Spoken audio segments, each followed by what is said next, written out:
Annyeonghaseyo, hi my royal dreamers, it's your SK Queen. Today I'll be going to do a special video, actually a special interview vlog of my own self. Yes, you heard me right. I'm going to do an interview vlog of my own self. Okay, let's welcome my own self. Okay, so Miss Sabrine, can you introduce yourself and your channel to our listeners? Yeah. Hello, 안녕하세요, 여러분. Hello, all. My name is Sabrine Fatima. I am from India, currently studying in South Korea as a GKS scholar. It's been 1 year I am staying here, and those who know me, I am a content creator, Korean culture related content creator. My channel name is Dreamer SK Queen. I started my YouTube channel back in 2014 when I came to Korea with one simple goal to share my personal journey of discovering Korea. Not just K-pop and K-dramas, but the real everyday Korean life I have been living and learning from it. My channel is all about Korean culture, my life as an international student, and especially my experiences with GK scholarship, because most of the people are more interested in learning about how I earned the GK scholarship, the tips, everything. So which changed everything for me. I personally share my tips and tricks how I passed the GK scholarship, and the cultural shock which I experienced living in South Korea, and my language struggles, my food adventures, and honestly just the highs and lows of chasing your dreams to Korea, and some obviously K-travel vlogs and all. So it's for anyone who's passionate about Korea, whether you're dreaming to study here, to work, or just to travel and explore. Think of it like a big sister, honest guidebook full of things I wish I know before coming here. So yeah, if you're someone who get that little spark for Korea in your heart, you're gonna feel right at home in my channel. Yeah. Wow, that's so inspiring. Okay, could you please tell us how would you describe your channel in one sentence? Um, it's like K-drama meets study abroad, but I'm the main character with no script, just vibes. You know. Wow, that's good. Like K-drama to study abroad. Wow. Okay, so our next question is, what inspired you to start creating content, and was there any special moment? Yes, actually, there was a moment that changed everything. It was the day I got GK scholarship acceptance email, my final round email. I was actually crying. Honestly, I was shaking because I couldn't believe that a girl from India like me got the scholarship and was about to start a new life in South Korea, which I have dreamed about. Like all other people, like all of you guys, I also dream like if I go to Korea, how will I start my life? I will be eating this, I will be traveling here and there, I will learn this, that, like so on. But to be honest, even though there are so many videos on YouTube channel and Instagram showing like how to apply for GKS scholarship, campus vlogs, dormitory vlogs, and so on, but why isn't anyone talking about the real, the raw side of this journey? Like, not just the campus vlogs, not just the pre-admission, like the what are the things to prepare for the GK scholarship.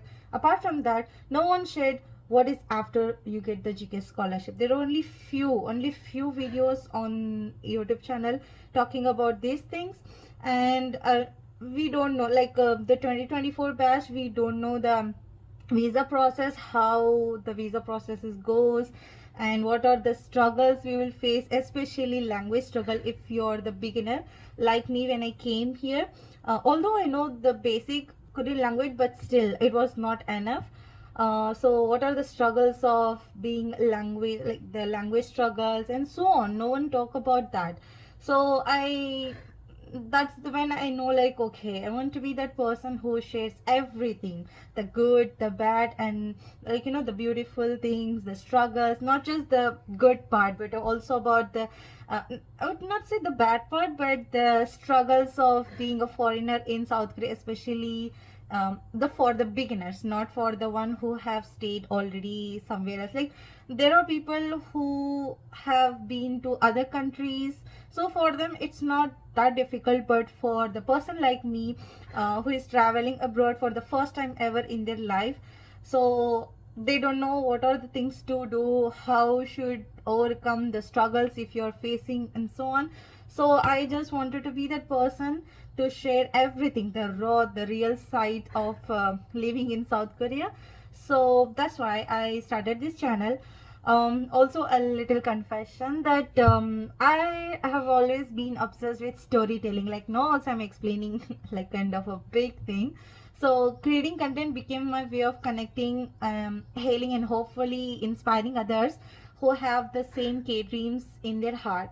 So this was my, inspiration and motivation to start my channel. Wow, that's so inspiring.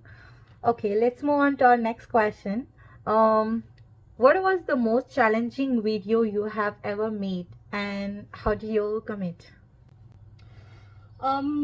My challenging, yeah, my very first travel video. Actually, it was my first ever vlogging video I did.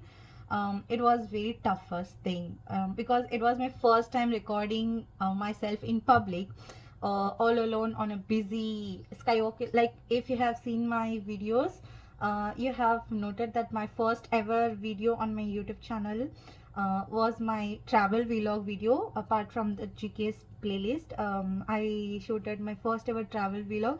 The two, I went to solo travel and to the Oryokto skywalk, which is skywalk, how pretty high it is, and I have the phobia of heights.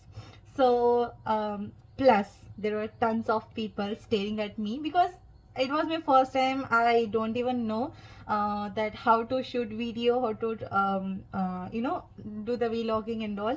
And actually I was holding my phone like here, like this much distance, and people are staring at me like what she's doing, like that. And there are some people also commented me in my like personally and said like, we can see that it's your first time because we can hear your breathing because I was not wearing any headphones and I don't know that how to record video, how to edit and all. It was my first time and it was my, like, I would say it was most challenging for me because I am personally an introvert person, and doing a vlogging outside in public in front of so many people, that to having the height phobia, it was not easy. But I pushed myself through the nerves by focusing on the story I wanted to tell.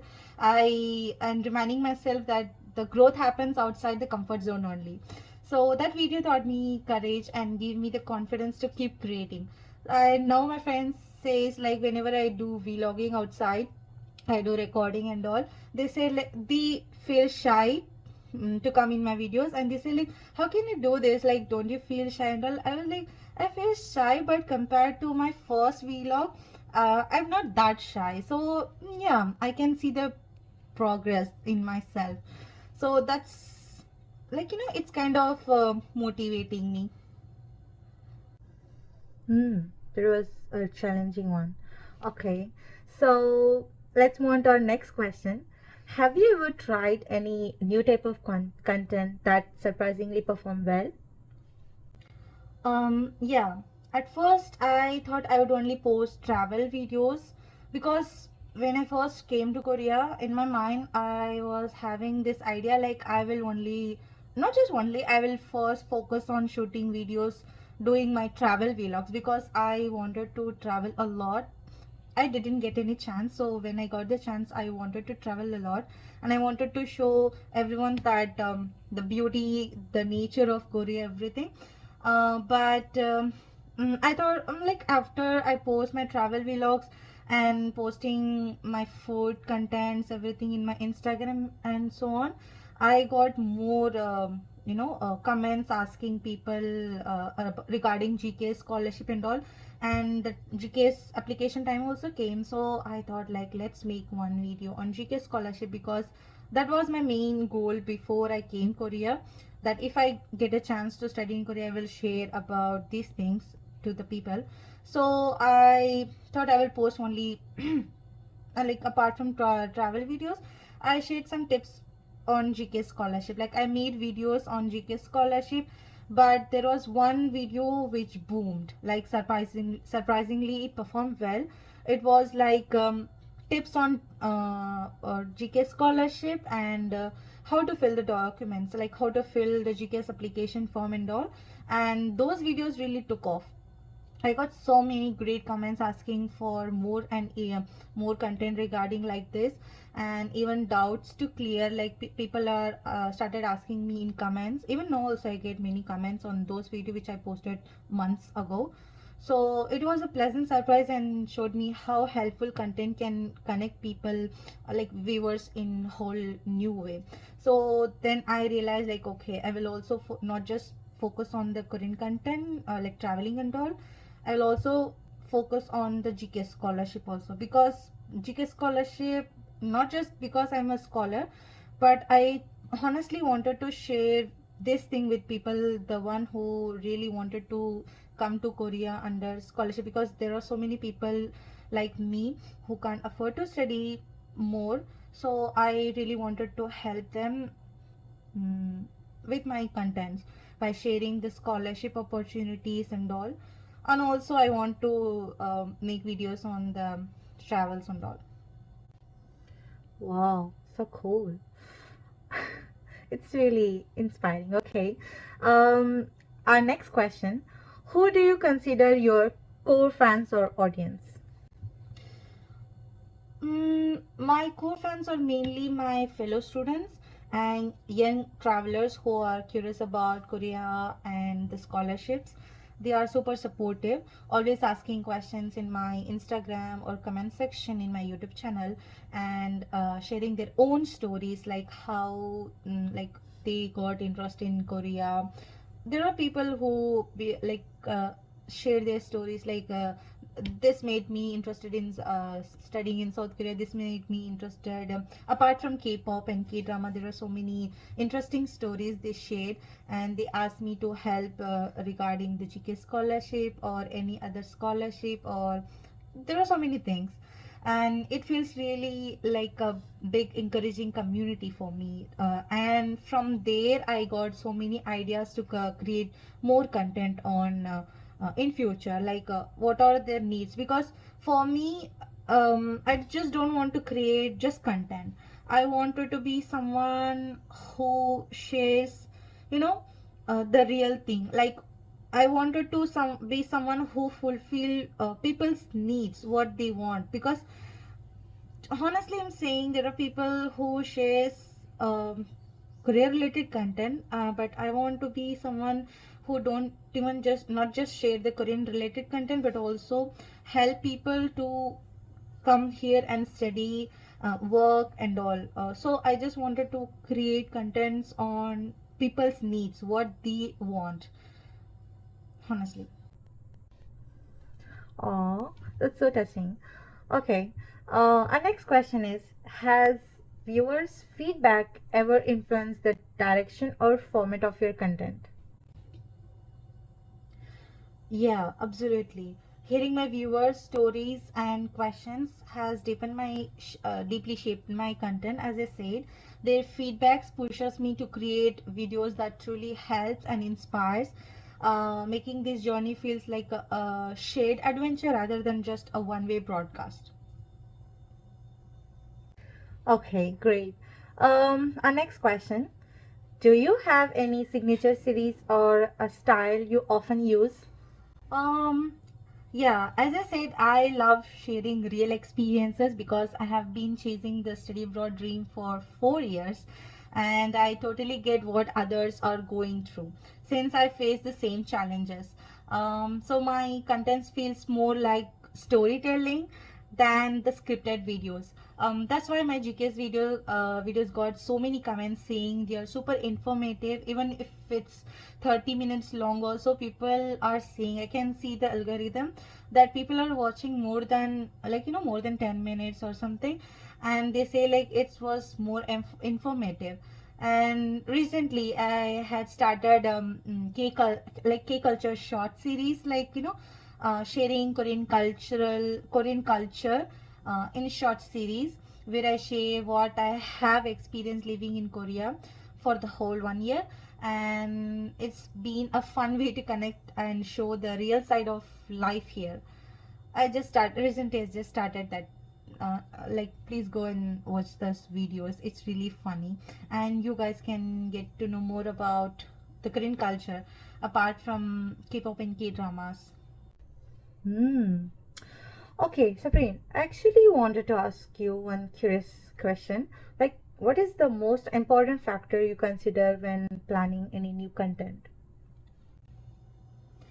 Mm, for me, it's all about what my audience really needs: something helpful, relatable, and honest.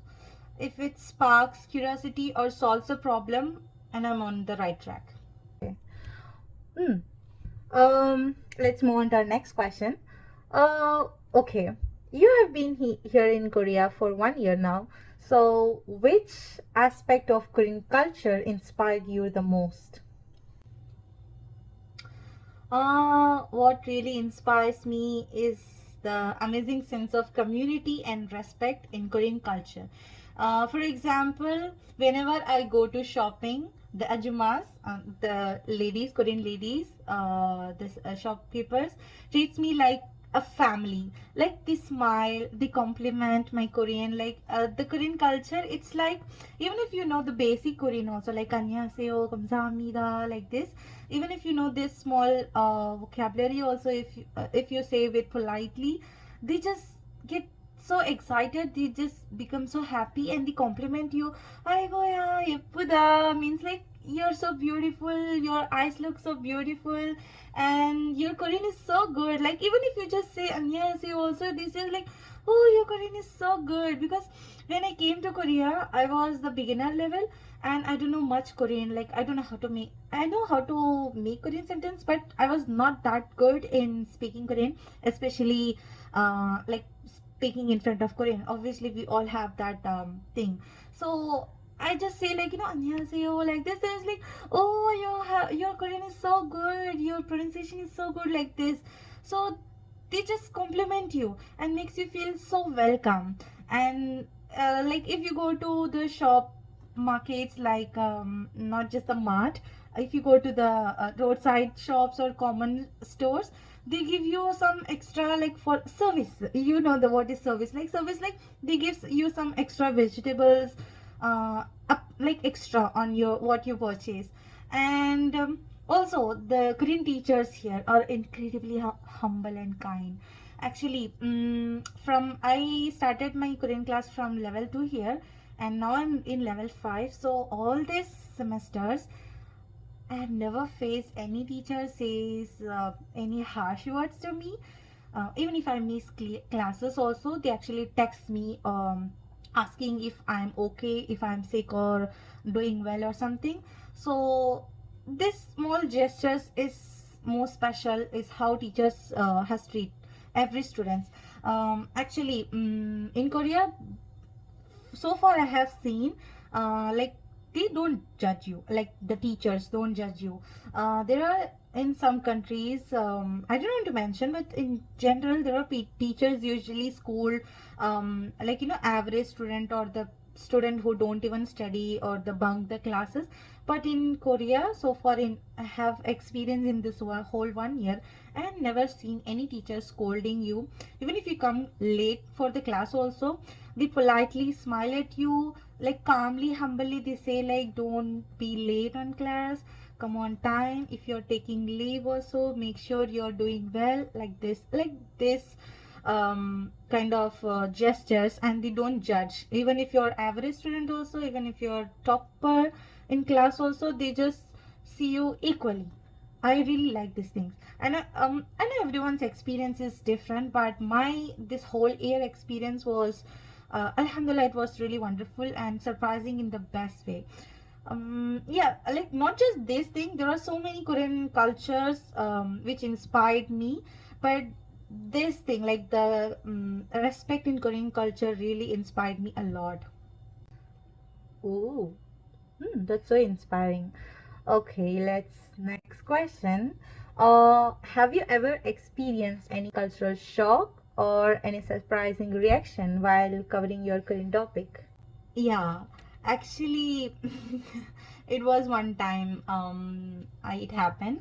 Like I was filming a video on bus. Actually, it was the probationary period in Korea. I was new to Korea and I don't know the Korean culture system that we should not talk loudly in the transportation in Korea. So I was talking with my friend, doing my vlog, like the new cultural shock I have experienced, the transportation card, everything. It was new thing for me. I was just recording those things for my Instagram channel, and I was talking, chatting with my friend with, like, loudly, uh, who was sitting beside me. Actually, we were sitting in right back of the driver. So the bus driver actually told us to be quiet, like this. It was a bit embarrassing that like he turned to us and say, like, quiet, be quiet, don't talk like this. He didn't say it harshly. He just quietly, calmly said, like, don't talk like this. But that moment really hit me, like how different the culture is here. Because in India, honestly, it doesn't matter if you talk loudly or, like, it doesn't matter. But here in Korea, it's totally different, and it taught me to be more mindful and respectful for others. It was one of the cultural shock I experienced that totally different from my country. There are so many cultural shocks I have experienced, but it was the one of the thing which happened while I was shooting video for my content, and it was also embarrassing in front of people. It happened like that. Oh, that's so embarrassing. Oh my God. I can feel you, Sabrine, because there are so many foreigners who live in Korea. They also have faced so many embarrassing moments because of the cultural difference. No matter how long you have been in Korea, there are foreigners, not just foreigners, even sometimes Korean people also face this kind of embarrassing moment, even though they are Koreans or the people who stay in Korea for more than years also. Of course, not everyone know the culture, because to be honest, a native also can make mistake. It's fine, you don't have to feel embarrassing. It happens, it's okay. By mistakenly we all learn. Am I right, guys? Okay, so let's move on to our next question. How do you plan to grow or improve your channel after this interview? Yeah. Honestly, I want to keep things real and share more of my own stories and tips that actually help people. I'm also going to pay closer attention to what my viewers want. Recently, there are people who commented asking to make contents on, like, GK scholarship and all, and also some of the comments says like to make videos on dorm vlog and all. Yeah, I was thinking to make one dormitory video, but I don't know, like, because of some my personal issues, and also we have exams, so I couldn't make that. But I was trying to focus on what my viewers wanted in order to grow my channel, because if they want it, it means they will watch it. So yeah, and also I'm trying to make new styles to keep it fresh. Basically, I just want to grow with my community, not just to get more views, but also to connect and interact with people who truly want to know something, truly want to get something from me. Yeah. Oh, wow. That's a pretty good plan. Okay, before we move on to our final question, I'm curious about one question, Sabrine. I would like to know, what message or impact do you ultimately hope to deliver through your content to the viewers? Yeah, honestly, I want my content to be a source of hope and encouragement for anyone chasing their dreams. I know how lonely and tough the journey can be because I have also been there. If my stories can remind someone they are not alone and inspire them to keep going despite the struggles, that means everything to me. It's about turning challenges into strength and believing in yourself no matter what. Mm. Oh, that's so cute. I mean, it's a heartwarming message. I hope it delivered correctly to my viewers. Okay, let's move on to our final question. Sabrine, do you have any words to say to your viewers and my viewers, of course, to my royal dreamers? Yeah. First of all, thank you so much for interviewing me, and thank you so much for the one who is watching me, and thank you so much for being a part of this journey with me. To my viewers, your support and messages keeps me going every day. Remember, no dream is big and no challenge is hard. When you believe in yourself, let's keep growing and learning together. So thank you so much guys for watching me, and thank you so much for enduring my long storytelling. And yeah, thank you so much. Oh, oh, thank you so much for watching guys. If this video inspired you or made you smile a little bit, don't forget to like, drop a comment, and of course subscribe to Dreamer SK Queen. And this isn't just a channel, it's a space where we dream big, we grow together, and keep it real. So for more K vibes, real stories, and good energy are coming way, to stay tuned. I'll see you in next video. Bye bye. 안녕.